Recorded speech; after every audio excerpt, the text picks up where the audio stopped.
Hola, ¿qué tal? ¿Cómo están? Nos da muchísimo gusto saludarlos. Nosotros somos Cantublos. This is correct. Yo soy Ana. Yo soy Ana Cristina. Yo soy Ana Pati. Y en esta ocasión el tema de nuestro video es objetos malditos. Esperamos que les guste muchísimo, pero antes de iniciar, les queremos recordar que se suscriban, nos den like y por favor compartan nuestro video para que podamos llegar a más personas. Y ahora sí, ¡comenzamos!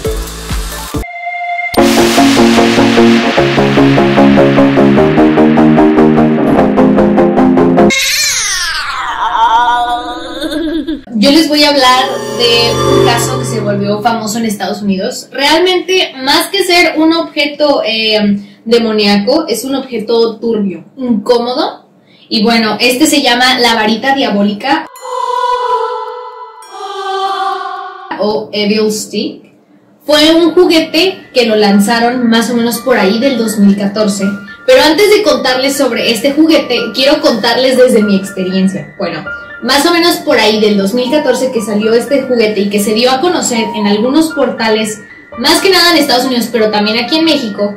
Yo recuerdo que cuando lo conocí y vi una imagen sobre el juguete, de verdad me dejó traumada. Y hasta la fecha veo la imagen, o bueno, la vi hace poquito y me causó mucha incomodidad. Realmente se desconoce cuál fue la línea de juguetes que lo lanzó, pero es una varita que te la pintan muy bonita, pero desde el nombre, o sea, creo que hay algo extraño. Pero bueno, te lo ponen con una tipografía tan bonita que puedes llegar a confundirte. Esto le pasó a la mamá de una niña de 3 años, que fue la persona que reclamó este juguete. El caso fue en Ohio, Kettering. Y bueno, fue en una tienda de Linden Avenue. Y bueno, cuenta que la señora le compró esta varita a su hija, la abrió y pues era una varita común, normal. Chiste es que al momento que la agitó, se dio cuenta que realmente en vez de tener una música muy bonita o como fantasiosa para un juguete así, tenía una risa muy demoníaca y muy incómoda de escuchar. Entonces la señora fue ahí donde se alertó mucho de qué estaba pasando con el juguete. Y algo que le llamó la atención es que tenía como una cosita de aluminio que se despegaba algo. Entonces la señora pues bueno, lo despegó y lo que vio fue algo de verdad impactante. No sé si por ahí nuestro señor productor les vaya a poner la imagen. A lo mejor es que la va a tener que editar un poco porque sí está algo grotesca. Pero bueno, ahí sale una niña con una cara realmente muy incómoda de ver, endemoniada, con los ojos rojos. Esto la mamá realmente, pues, como ya había comentado, se impresionó tanto que fue a reclamarle al vendedor sobre el juguete. Bueno, el vendedor comentan que se llama, perdón, Amar Mustafa, y él solamente como que le afirmó de que los papás deben ser responsables al momento de decidir qué comprarle a sus hijos. Él no tenía la responsabilidad, simplemente él hizo su trabajo como vendedor, le dio el producto, pero pues realmente no, la tienda no se comprometía al quitar del mercado el juguete. Entonces es algo que pasó sobre todo en Ohio y se volvió como por allá noticia. Algo que me llamó mucho la atención es que la varita tiene un texto incluido que dice: puedo eliminar el brillo de la belleza. Yo desde que vi eso de verdad dije, o sea, ¿what? Digo, como les comento, no es un juguete a lo mejor que tenga algo endemoniado, pero sí es algo realmente extraño, algo perturbador. Yo creo que cualquier niño de 3 años o de 10 años se puede traumar al ver esto. Y aparte va en contra de todo lo que le enseñas a un niño de 3 años y de cómo lo formas, ¿no? Y también se me hace también muy cobarde del vendedor de decir, no sé, yo puedo vender cuchillos para el niño de 3 años y es responsabilidad del papá, ¿no? O sea, o de la mamá comprárselos. Exactamente. Bueno, aquí en México se le conoce como la varita diabólica, porque literal, pero en Estados Unidos se vendía como Evil Stick o la varita de el mal. Bueno, perdón. Si ustedes quieren buscar pues imágenes de este juguete o incluso un podcast, hay un podcast en inglés donde también cuentan de cómo estuvo este juguete y cómo fue noticia en Ohio, y se vendía a $1. ¡Qué ofertón! Muy fácil. Exactamente, muy fácil de adquirir. Yo les voy a contar la historia del objeto maldito que se llama el sillón del diablo. Este sillón en particular tiene toda una historia, un antecedente, que es lo que les voy a contar, y luego llegamos ya al punto específico para hablarles del miedo del sillón. Primero, antes del Renacimiento, algo que ocurría mucho es que el estudio científico, pues prácticamente estaba pues muy vetado. O sea, la Iglesia no permitía que de pronto se hiciera como un estudio para conocer los secretos de la vida y esta cuestión. Y es prácticamente durante el Renacimiento que empiezan a aceptarse las famosas disecciones, obviamente ya de cadáveres, ¿verdad? Y entonces, por ejemplo, científicos, médicos y también artistas, por ejemplo, Leonardo da Vinci, fue uno de los que empezaron a ser como precursores de este tipo de actividades. Entonces, aquí donde situamos a el protagonista de esta historia, que justamente es el dueño del sillón, que es Andrés de Proaza. Andrés de Proaza era un médico de origen portugués. Él siempre ha tenido esta pasión por la medicina. Entonces, le gustaba mucho y siempre quería conocer un poco más. Algo que resulta interesante es que fue discípulo de una persona también muy importante en esa época en España, que viene siendo Alonso Rodríguez de Guevara, que fue el precursor, el primero que inició con las cátedras de anatomía, ya en la universidad, específicamente en la Universidad de Valladolid, pero con un decreto y un permiso real. Entonces, ya teniendo el permiso, empezó a hacerlo ya mucho más en forma. Entonces, este estudiante, Andrés de Proaza, pues era siempre como muy metido en saber un poco más y un poco más. Entonces, esto generaba, compañeros, los colegas de Andrés, siempre decían, o sea, tenían dudas de dónde provenía tanto conocimiento respecto a anatomía de este chico.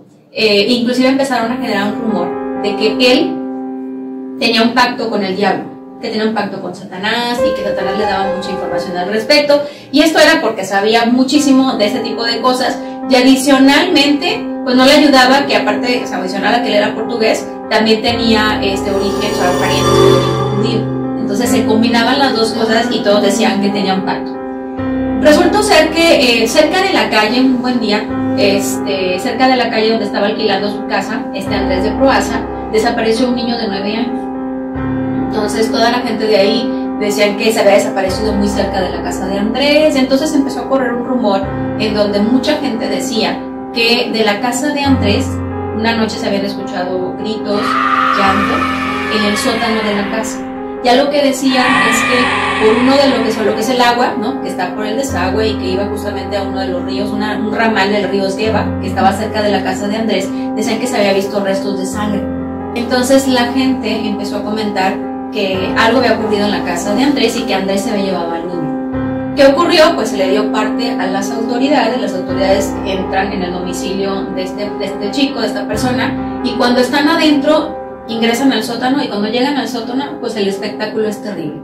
Encuentran en una mesa el cuerpo descuartizado del menor, de 9 años, y no solamente el del menor. Adicionalmente había órganos de otros seres humanos que no entendían quiénes eran, y aparte había también diseccionados animales. O sea, como que había empezado con animales y después había elevado el grado a seres humanos. Obviamente la Santa Inquisición tomó cartas en el asunto.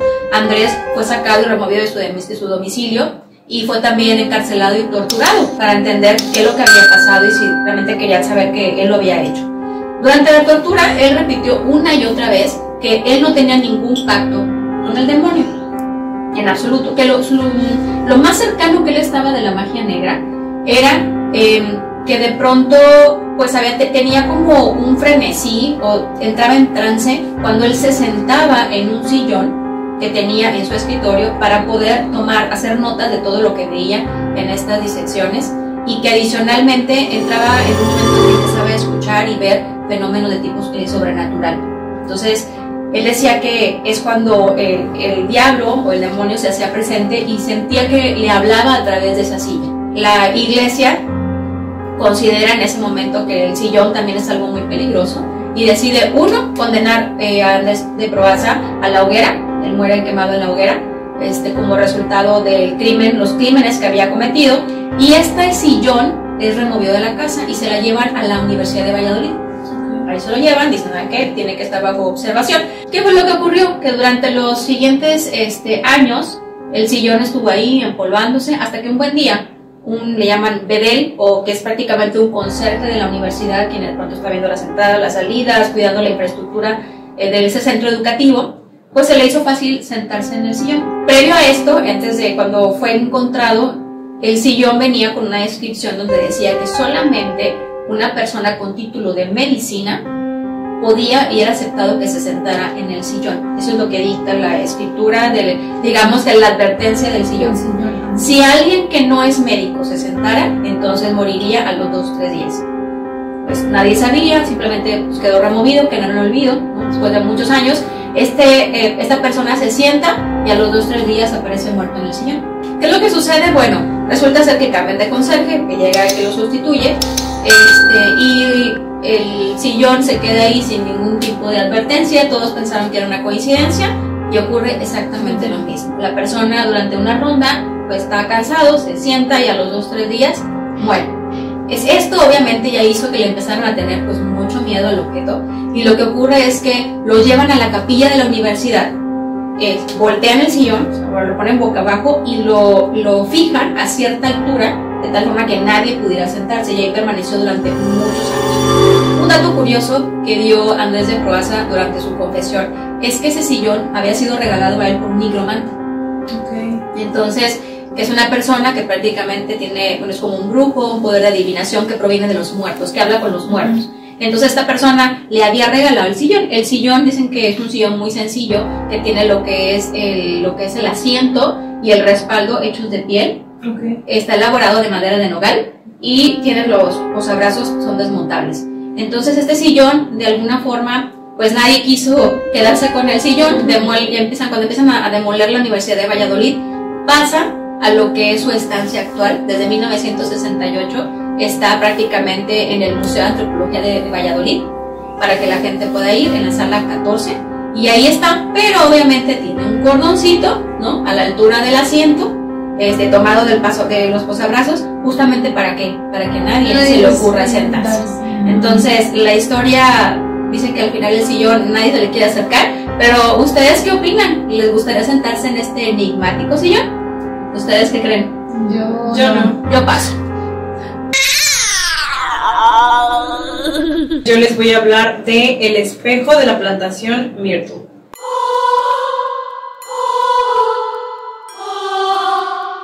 Este espejo probablemente ya lo hayan escuchado porque se volvió hace poquito viral, porque volvió ahora al Museo de los Warren, está resguardado ahí y ha sido objeto de bastantes creepypastas, pero todo data de algo que realmente sucedió.